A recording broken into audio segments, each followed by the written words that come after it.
So we have had a really interesting day today, and this session now is really going to cover the topic of climate adaptation.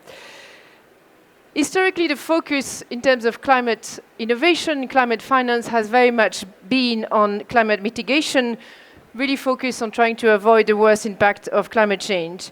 That there's no doubt that we need adaptation, and not least because we have somehow lacked to curb the emission in the past few decades.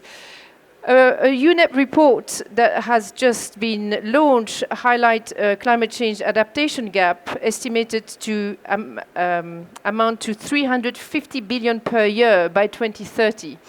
340 billion per year by 2030.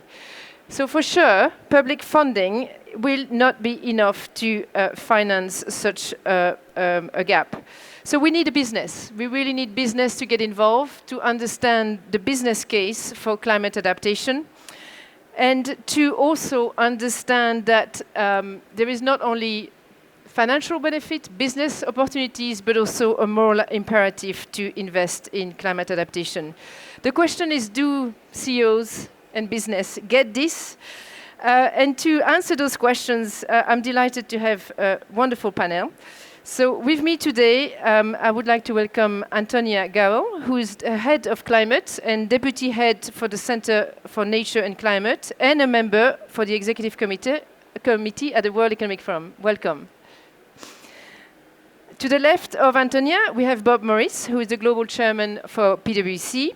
And directly to my left, I have Joshua Amponsem,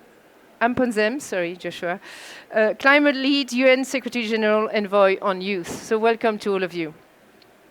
So maybe, Antonia, I'll start with you. The World Economic Forum has recently published a report. Actually, have you published it? Tomorrow. So we're having a preview of the key finding, lucky us, on why climate adaptation is such a critical opportunity. So maybe I'll come to you first and ask you to tell me why climate adaptation is coming to the fore now, and maybe talk us through some of the key finding around business case and the kind of framework for engagement that you're proposing. Keep it close to your... you might need to push on the button. That works now? Yeah, that's perfect. Okay, good. No, I mean, thanks for having us. As you say, climate adaptation is an issue that we are trying to raise attention around from the business perspective. Really is the first frame of this thinking. So in terms of why, I think it's pretty clear and evident today that the impacts of climate change are not tomorrow, they are today. I mean, we see it day in, day out. We saw it this summer in Europe, in China, incredible heat waves, droughts, Pakistan flooding, and the list every single day increases in terms of the extreme weather events that we're seeing. And of course, this has an impact on society, on people around the world, but it also, by definition, therefore, has an impact on business. It has an impact on their operations locally, it has an impact on their value chains. And so that's really critical, I think, for us to frame an understanding and build an understanding of the fact that these impacts are being felt today. Yes, we need to decarbonize. So I think this is also a key message is we still need to decarbonize. We need to close the emission gap. We need companies to set clear science-based targets and deliver decarbonization pathways, but they also need to adapt. They also need to adapt their operations in a collaborative way in order to tackle the realities that we see today, which is climate impacts. And so that's really where this piece really starts to open this agenda, I think more so than it has been the case. I will say that I was part of writing a paper 15 years ago on this topic, and it's not that we're saying anything drastically different, but I think the focus and reality and recognition that these impacts are now impossible to ignore for business is really where we're at. So the framework, and I'll just Can I just stop you on that? It seems that 15 years ago, adaptation was seen as the failure of mitigation. If everything goes bad, we're going to have to build a really high wall to avoid water invading our spaces. I think there is also behind what you're saying a need of a change of narrative that is not just a failure of mitigation. In fact, there is there is need to adapt, but there's also huge opportunities attached to that. Exactly, and that's exactly the point that we tried to make. it is an and story. Yes, and yes, we need to decarbonize, and we need to adapt to climate change as well. So indeed, there is the reality, the impact. So you need to protect operations, value chains, communities, and people that you work with. There is an upside in terms of the opportunity and the solutions actually that businesses have to offer, again, to support the adaptation. But I think the critical message that we make and that I think we'll discuss here is you cannot do this in isolation. You cannot do this as your business for yourself and for your own assets and your own operations. You really need to partner and collaborate with your value chain, with your communities, with your employees, and with all the stakeholders that you work with, one, for it to be successful, but also actually because a lot of the solutions and innovations come through that collaboration as well. And do you want to expand a little bit at this stage on how the framework you co-created is enabling that kind of thinking, system thinking, I suppose? Well, you'll speak to it in more detail, I think, as well in a moment. We're launching it tomorrow. I think that is the hope. How do we start to open up the understanding of the impacts on one hand, sort of the impacts, but also how to protect your operations, the solutions, the opportunities, and then the ecosystem collaborations that can come from thinking in a different way about the way that you operate as a business.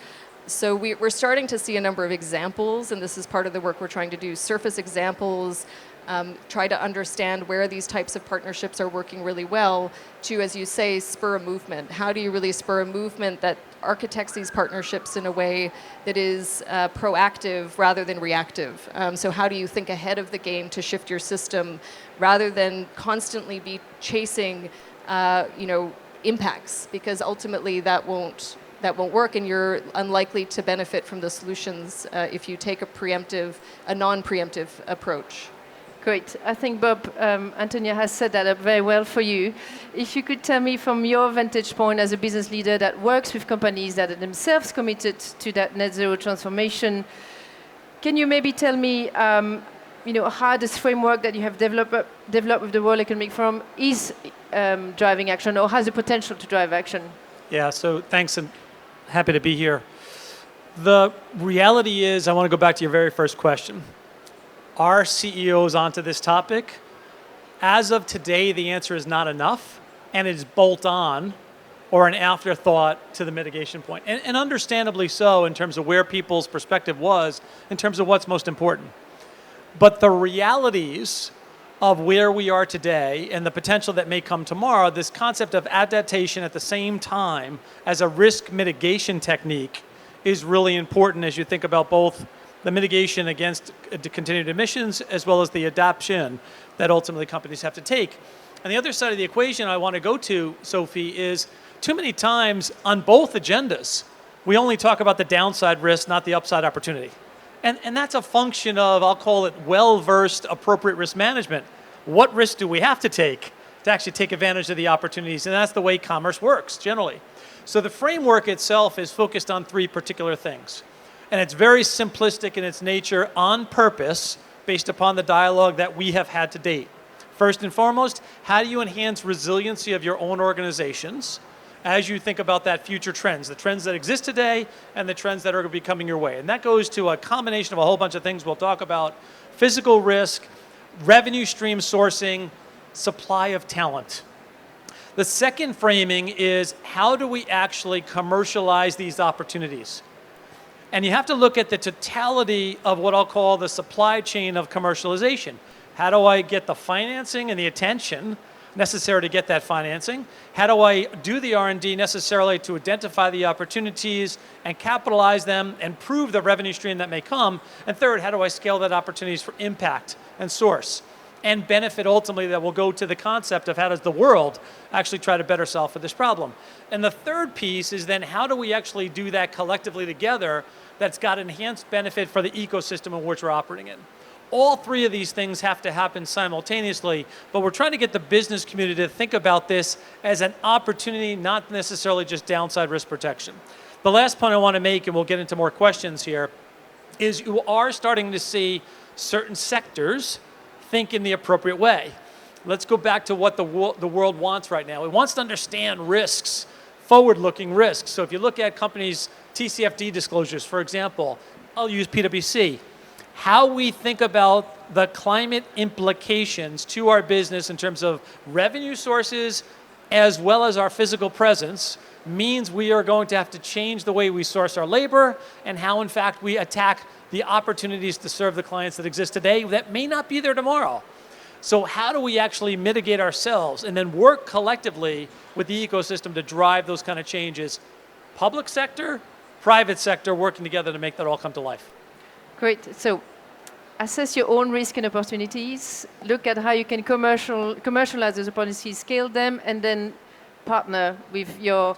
my question on that partner, do you find that it's partnership, is it across industry sectors? Is it within industry sectors? What do you see emerging and where do you see the biggest potential? As of today, most of the partnering is across the industry sectors. What you're not seeing yet is what I'll call the adaptive aspects across a sector. Honestly, most of that's going to be very competitive. Right? People are going to want to compete on that. They're going to want to enhance their own strategy, think differently about the choices that they make. But in order to be adaptive, we'll have to bring the technology companies in, we'll have to bring the finance companies in, we'll have to bring the public sector in to think about what we need to do and how can we accelerate the change curve that's necessary right now. Well, that's a, yes, please. Just, I mean, the other dimension that I would note is also the localized collaborations. So there's, as you said, sort of the value chain and kind of value stream wide partnerships. But some of the really interesting examples I would say that we're seeing of collaboration is very localized. So it's where there are perhaps assets that companies have that are at risk potentially from climate change, and where the solutions actually to that risk is not to relocate, right? Because that is a potential temptation. If you're purely taking a risk mitigation lens and that's all you're thinking about, you might make the decision to say, look, we'd rather relocate to another area. Our feedback, this has to be a just transition. Relocation is not the right answer necessarily. It's more about thinking through, okay, how do we build collective resilience in partnership in the localities where we operate, one, to ensure the continued economic benefits to those working in those environments, as well as then thinking collaboratively through the solutions. So there's a number of examples of companies doing this, everything from Meta to Google coming up with solutions, to a number of other entrepreneurs working in collaboration and NGOs working in collaboration with companies to kind of build resilience in the specific localities where they operate. And I think these types of examples are ones where we'd like to try to help build frameworks for how these partnerships are designed, how they operate, how they work well, in order to bring them to more places. Because the reality is that if a company sort of says, well, we're going to relocate to this other area, again, looking at the trends, many parts of the world will be increasingly faced with the impacts of climate change. It's not just about trying to relocate to somewhere that's protected. And this is one of the important messages, because if you purely take one lens on this issue, the outcomes could be not really the ones we're hoping for in terms of just transition. Yeah, no, I can see that. And it's a tall order for business, right? In terms of the new sets of skills they have to develop, particularly around how do we partner in these novel ways. Joshua, maybe I can turn to you. How does that resonate with you in your context, and maybe say a few words about what you do and how those issues and opportunities resonate? No, thank you, and I mean, fantastic remarks. I think that there are two things that stands out to me. A, the skills gap that exists, and the second part is that adaptation being done wrong. So most of the challenge that businesses, from my perspective, see in terms of adaptation is that if you look at the actual concept and definition of adaptation, it says two things. One is adjusting to actual and projected risk, right, to reduce harm, but also to explore potential benefits. And I think most often the potential benefits part is cut off because the only thing that businesses think about is reducing harm. And the moment they think of reducing harm, they think internally. They think of the company and the company's assets, resources, and they want to protect that.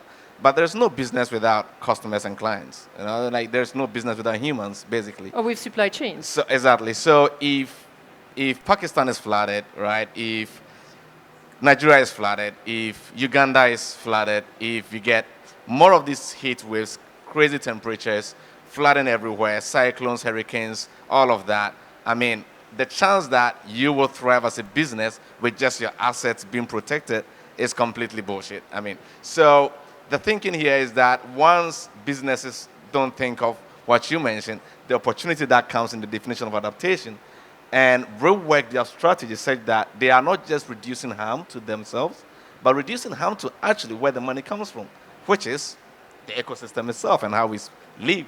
Because we live every day and we spend money, and our everyday livelihood is what makes businesses thrive.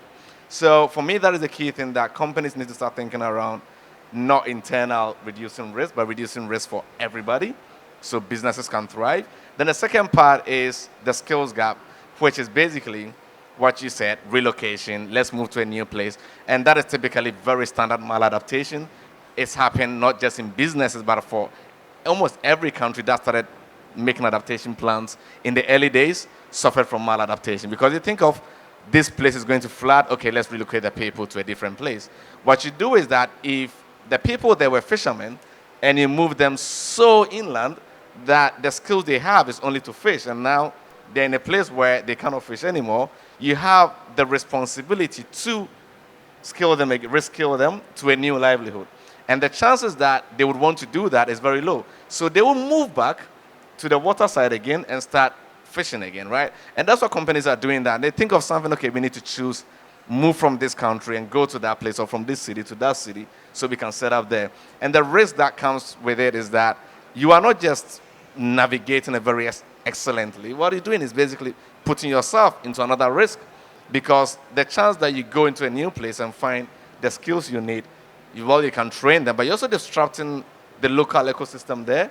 And because businesses is not just Google as Google or Meta as Meta, they all rely on each other one way or the other. So it needs a very excellent plan from my perspective, where a framework like this can help all the different players really align themselves towards a strategy where you develop skills, you plan very well forecast, and make sure that you are not thinking more internal but also external. Then the last thing I would say is the informal sector.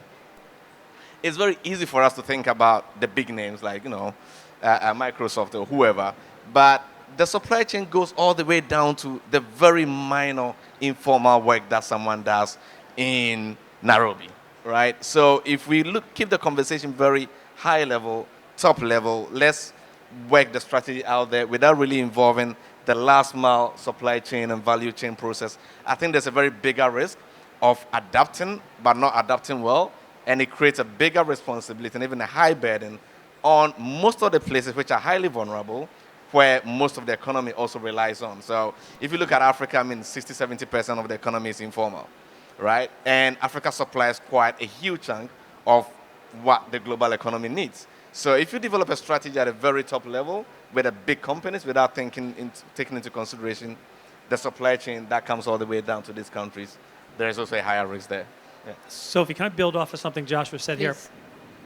The reality is, as we've looked at, I'll call it climate emissions reduction, it is easy, relatively easy, to focus just on the climate side and forget about the social side. That's a mistake, but it's easy to do that. If you're talking about adaptation, you can't do that. It has to bring that environmental and that social together, because otherwise you're going to actually create more problems in trying to solve this than you'll actually fix. And that's where many organizations, and I'm going to say countries, are missing the opportunity right now. They're not talking about it that way. They're actually bringing the ecosystem together in a collective way, and they're not working across the public and private sector in the right way. Now, again, to Antonia's point, we're at very early stage right now. The opportunity is in the next 2 to 3 years, but this is going to move extremely fast. So the other point that I would like to make here is, if they're not thinking about it now, they're going to get left behind. And that goes to the businesses that are focused on this, the countries that are focused on this, and unfortunately, the citizens that are going to get left behind as well. And that's a big, big challenge that we have to think about and talk more so in terms of getting the exposure necessary to keep the attention on it. Yeah, no, that's interesting. So it becomes potentially a huge source of competitive advantage as well. I mean, I hadn't heard this word maladaptation. I think that's in itself a very interesting concept. But so how do we create, because there is so much potential for injustice, right, in how companies might maximize their own situation at the expense of local communities and supply chains. How do we create the right incentives? The network, the ecosystem, the coalitions are great. They're voluntary measures. should we think in other terms about creating the right incentive for business to behave appropriately when it comes to adaptation? I mean, I think in the consultations that we've done on this piece, this question came up. Can I ask you, actually, for the benefit of the audience, to say a bit more about the consultation? Because Sure. the fact it was a multi-stakeholder in Yes. itself is interesting. Yeah, no, absolutely. I mean, this is a piece of work that we've been developing for quite a number of months now, in consultation and collaboration, on one hand, with quite a lot of different business leaders, as well as a lot of the leading organizations working in adaptation as well. We recognize that this is obviously an issue that people have been grappling with for years. It is not a new topic by any stretch of the imagination. It is a continuous challenge. And so how do we, again, collaborate and build on the excellent work that has been done and continues to be done by the adaptation community to help integrate this lens, in a sense, in order to help amplify and accelerate the good work that everybody is trying to drive, be it from plans to financing to partnerships also across the ecosystem.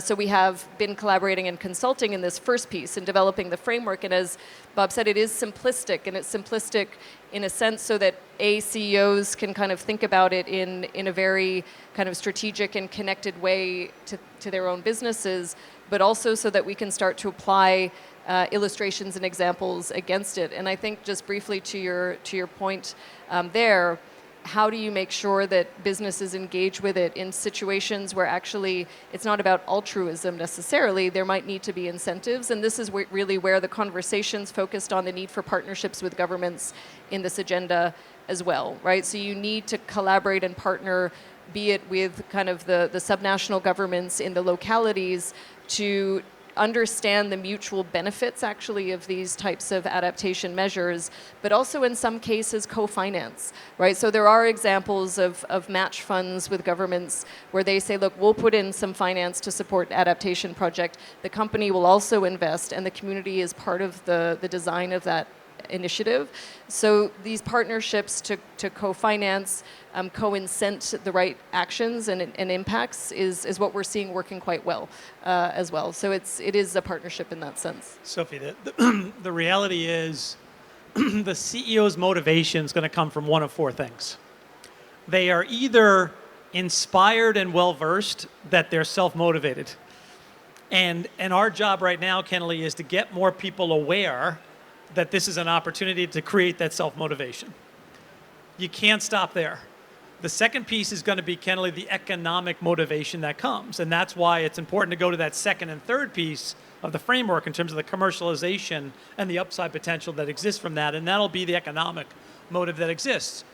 The third piece is going to be the competitive landscape. And that's why the ecosystem is so important, because if the ecosystem is drawing them in, or they're seeing competitors doing something radically different, they're out of a job. They're not going to survive. The companies are not going to be able to sell their products. The employees are not going to want to be employed by them, et cetera. And the last thing is the regulatory, I'll call it agenda, and the policies that get set will drive an acceleration of that, which will then go to rules and regulations at the local level. And again, we've got to do them closest on the ground where the clients, the people, and the products ultimately are offered. That's going to be all levers of change, because there is no one silver bullet in all this, because we're dealing with a lot of different people.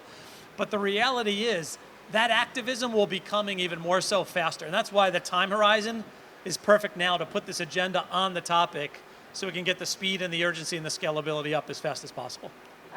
Wait, go ahead. I was going to say, are we too late? But No, we are not. We are not too late. I think we can still relatively adapt faster within the next 2-3 years if everything picks up very smoothly. There's something that you said which I think is the most fundamental thing for me, is the awareness raising part. So if anyone here have followed Fridays for Future or climate strikes or anything like that, believe me, you've never seen anyone hold a placard that says adaptation or anything of such sort. The whole communication around climate and action has been fossil fuels in the ground, reduce CO2 emissions and all of that. And we've done that for I don't know how many years. The youth movement have been talking about this. The challenge is that we've been wired to think automatically that everything is greenhouse gas emission and that has to go. To the point where a young girl or boy in India wants to hold that same placard to say fly less, eat less meat. Or a young boy in Ethiopia wants to say eat less meat. Meanwhile, they've grown up in a very pastoralist community where it doesn't make any sense to even hold that placard. So this has created fundamental thinking for everybody, not just businesses, that When you think climate action, your first response is we need to reduce emissions. So if you look at the net race to zero and race to resilience within the UN sort of high-level champions role when they created these two roles, a bit more companies were very ready to join race to zero because it's very fixed. We need to reduce emissions to zero. So from my company, I can reduce my emissions to this percentage. But again, not thinking around, well, if people are not alive, to thrive and live a healthy life, they're not going to afford the next iPhone 14 or the next whatever. So for me, the fundamental problem here has been the whole communication around mitigation, mitigation, mitigation. And the youth movement are the best when it comes to awareness raising and comms for everything, right? They talk a lot about this. So if we can get young people to understand that their future is at risk, and even if we were to reduce emissions to zero today, the next 50 years is not going to be nice for anybody. It's still going to be very tough. So the best shot we have now is while we've been talking about mitigation and reducing emissions, we need to rally businesses, government to have those co-financing mechanisms to really adapt and build resilience ASAP. If not, it's going to be really bad. So you want to recruit the youth movement to change narrative from mitigation to adaptation. Exactly. For them, it's hard, both. You're right. It's not either or. But no. I think for youth, conceding that we're in the era of adaptation is also conceding defeat in a way. So I'm challenging you on purpose, but is there something about actually that adaptation has a potential of redress the wrong of the past? That it's in rethinking how business operates in all parts of the world, we can contribute to address colonialism, injustice of the past, and really showing business long-term commitment of making things right in the communities where they operate. Is that a narrative that could work? I simply think that the whole narrative around adaptation has been perceived very wrongly. So when people, I led global consultation on adaptation with young people.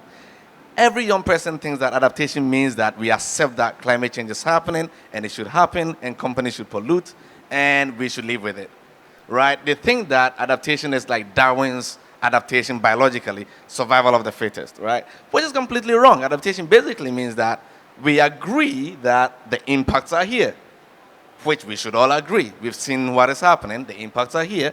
So while we work on reducing the emissions, we need to make sure that people can thrive and can survive and can have a right to a healthy, better environment in the midst of this chaos.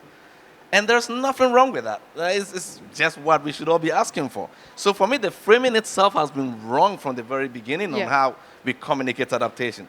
Then the opportunity here, rewriting the wrong of the past and all of that, is what adaptation to some extent will do. Because basically what we're saying is that if a cyclone should hit New Zealand, right, the damage compared to a cyclone hitting Mozambique is so different. Same scale, right? If you have a cyclone of, category 4 in Miami, category 4 in Mozambique, the cost in terms of loss of life, the human cost of it is way higher. Miami will have economic cost, right? But non-economic losses will be higher in any developing country. And that is not right. That is unjust. So if you want to fight for justice, if you want to fight for equality and all of that, we need to heavily invest in adaptation for places where resilience is so low, infrastructure is just so little, the impact is just you lose your life. It's not like a building went down or investment is gone. Loss of life, and that is bigger than anything.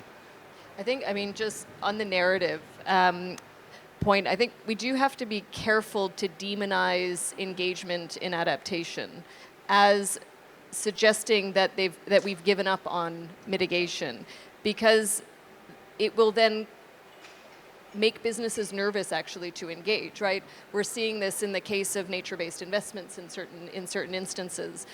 But what we need to do is get the narrative balanced in the right way. So companies who are engaging, for example, in adaptation, should have first a science-based decarbonization plan in place that is consistent with a 1.5 degree trajectory.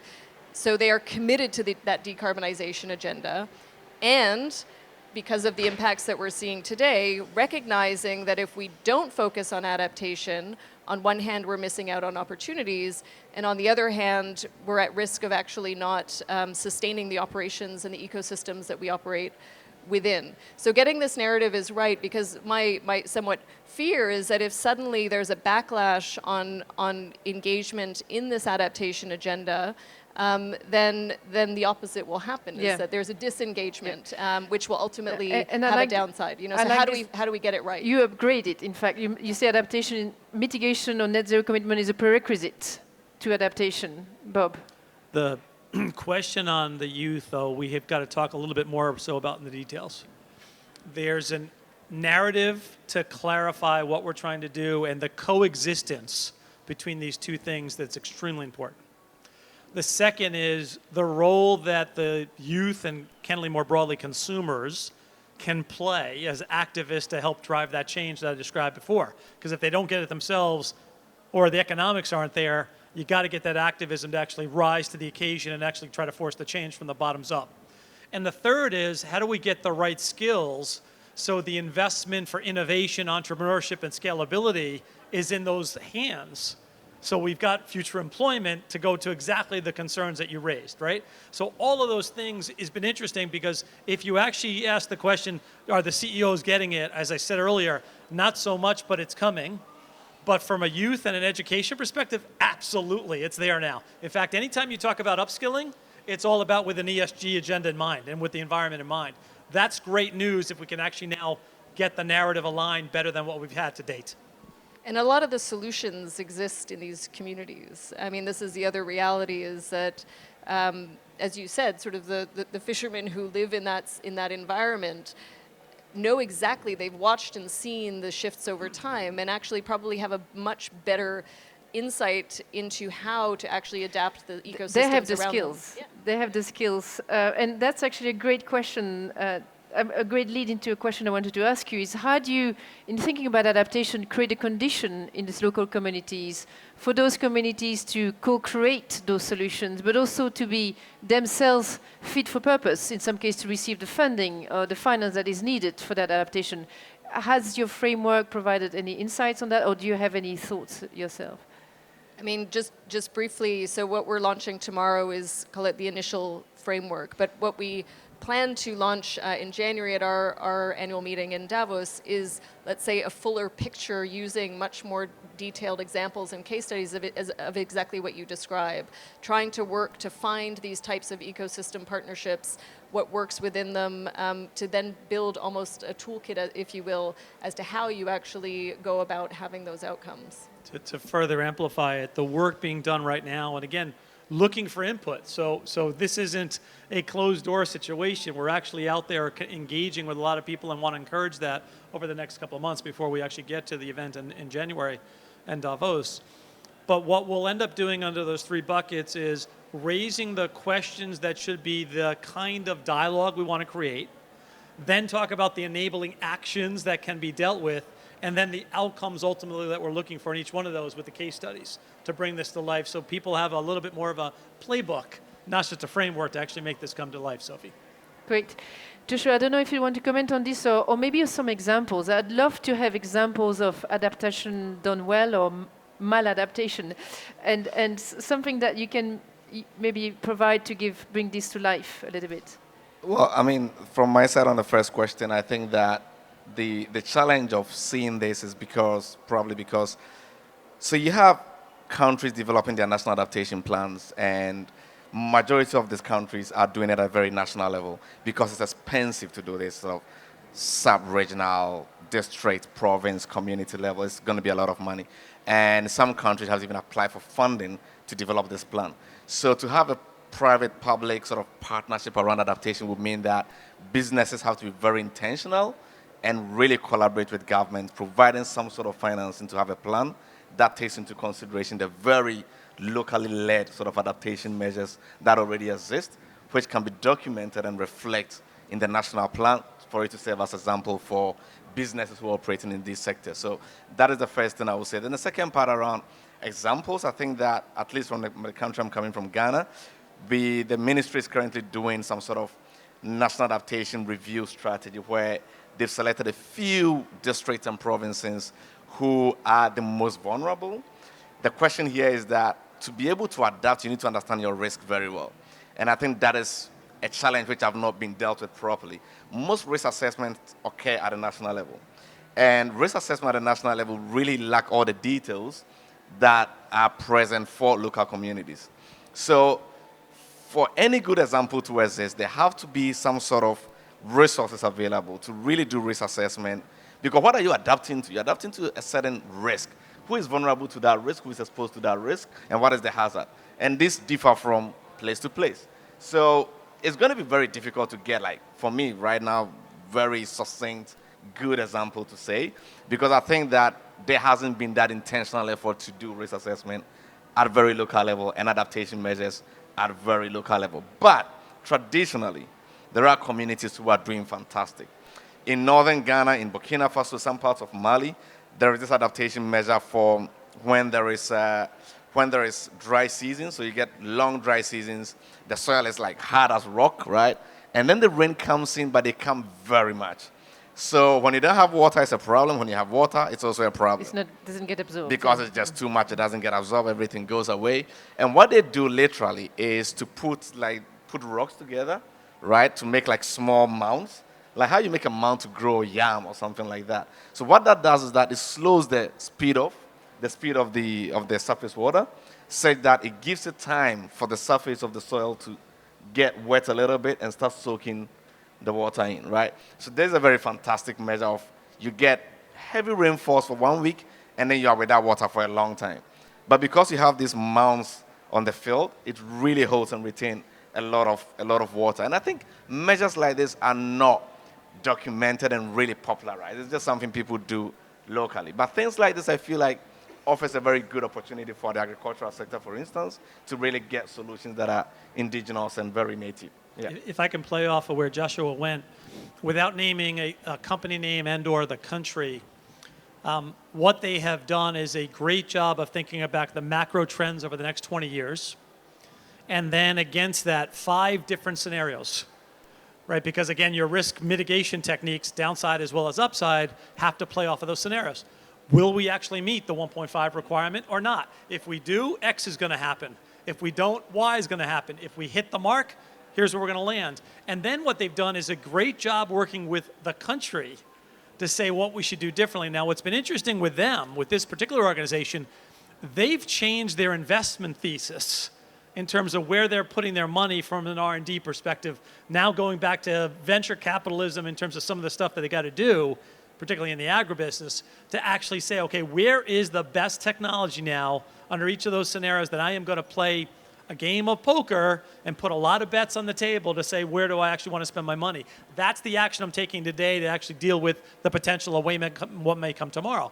And then they've actually gone back to the government and said, can we talk about the implications to GDP, labor, education, et cetera, to the local communities? And this is not at a federal or a country level. It is at the very local municipality level. And that is key, because you can't do this at a federal level. It's too difficult and candidly too challenging, and you don't want to spend your time and energy generalizing this, because you actually have to bring it very local.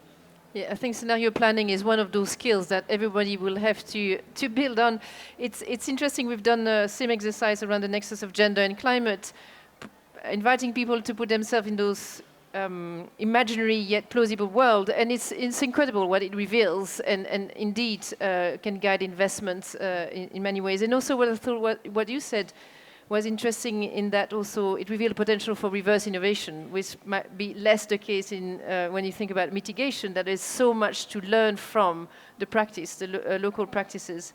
So maybe I'll conclude with asking you what you are hoping to achieve here at COP in your meetings with governments, with the UN, obviously, with other business leaders. What would good look like for you with regard to this adaptation agenda? Do you have an end in mind of what might come out on the 18th of November with regard to adaptation? Maybe I'll start with you, Antonia. I mean, I think in terms of our work here, it's really 3 things. One is build awareness around the risks for businesses, but also build awareness around the opportunities for businesses. And finally, really think about this with that collaborative mindset towards the outcomes and the solutions. I think vis-a-vis the COP itself, it's very clear that adaptation and also loss and damage is a core part of this agenda. And I think it would be positive to see, obviously, progress in the context of the negotiations, as well as then bringing this lens into the thinking in terms of implementation as well. Bob? I think we hit on it already, but it's raise awareness, but with the right narrative. That narrative is really, really important. And you can't afford to leave here with something that's not aligned and not consistent with one another and integral. The second thing is in engagement. Looking for more insights from others in terms of lessons learned, best practices, because we have no time to rebuild and start over fresh and work in silos. We've got to leverage the best practices and the examples as best as possible, and an open source concept would be great in terms of getting people to say, I'm doing some things here, or I've seen some things there, to try to accelerate the change curve that we're talking about. And last but not least is to make sure that the policy side is equally as focused on this. Right now, like I said, governments are maybe talking a lot about it, but we're not activating real change. And as a result, it'd be really important to say what it takes to actually get it, because as we know, policy takes a lot longer. The business will go first, but we need the policy to suggest it and accelerate it as quickly as possible.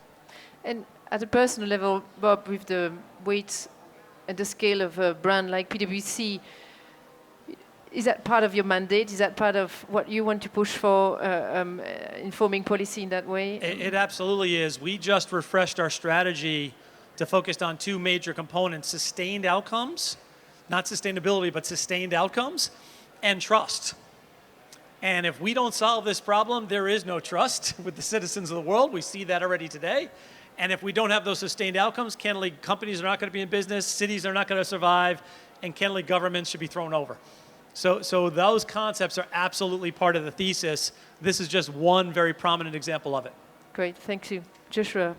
I think for me, there are three things. One, get more sort of the youth movement to understand adaptation a bit more better with the right narrative. I think that is very important because, again, raise the best awareness I've seen, and they can really rally behind adaptation. But we've seen a shift from mitigation straight to loss and damage and miss everything that is in between, and I think that has to be corrected a little bit. I think the second part, which I find very important, is the finance. You started by saying we need 340 billion for adaptation by 2030, all of that. Currently, the money is not there, right? The money is not there. So for us to be able to adapt, there have to be funding available for countries to write the right plan, the right strategies, go to local level, understand the risk, and be able to adapt. And not finance as in pledges, but finance as in we commit the money is here, and it gets this back. Then the third part is the distribution of the money. So in the past, even though adaptation have not gotten enough finance, whatever finance adaptation had, the distribution was very unjust. Like countries with the best ability to write the better proposals or whatever were the ones able to access adaptation funding, not necessarily the ones who actually needed to adapt. And I think that whole system of assessing fund based on certain criteria that is written down somewhere and pended against some review committee who reviews based on indicators and whatever. And let's be honest, most projects do fail horribly, whether the indicator was good, whether the proposal was good or not. And I think we need to start thinking around how do we disperse adaptation funding based on need, right? Based on rights and need. People who are really in need to have their access to the money, and we can complement that with whatever skills that is needed to make sure that finance is used the way it has to be used. So these are the three things I would love to see, and I think in all, my key takeaway is that adaptation is a must. And it's not something that we can negotiate on because the impacts are really here. So we all need to get into that thinking of how do we do it and how do we do it well that we can all thrive. And to your point about engaging youth, I mean, it seems to me that the potential of channeling that a very effective anger is also a function of, I think, of the loss and damage problem being solved, right? The money needs to be there for youth to be able to focus their mind on that narrative. So I see the two links. Yeah, I mean, the money has to be there, but we should be clear here. Money always comes in pockets, right? It's not like money comes and you do whatever you want to do with it. So if you have money and the money doesn't fit in the right framework, you have money, but you cannot use it for what you want to use it for. So for me, it's very important that when demands are made, it comes with the right narrative, the right description, goes in the right box that it fits in so that people can use it. A good example would be how countries have been using their development funding and tagging it as adaptation. In the end, they say we've given money to country B, but if you backlog and go to the budgeting, it wasn't a dedicated funding for adaptation. It was general development funding that the Minister of Foreign Affairs had. And now they say they're going to tag that as adaptation. At the same time, they are reporting that same money under the SDG reporting. So money can be there, but the right framing and putting it in the right place allow flexibility to really use it for what it's being meant for. So the advocacy around funding should be very loud. We need it for adaptation, loss and damage, SDG financing and all of that. But as long as accountability is a concern, it needs to be tagged properly so it can be well accounted for. Thank you for that. And for me, there's something quite profound, in fact, about adaptation, because it is our adaptability that means we're still a living species on the planet. So we have it in ourselves to adapt. So I certainly get a lot of inspiration for this conversation. Thank you very much to all of you. And please join me in thanking my wonderful panelists.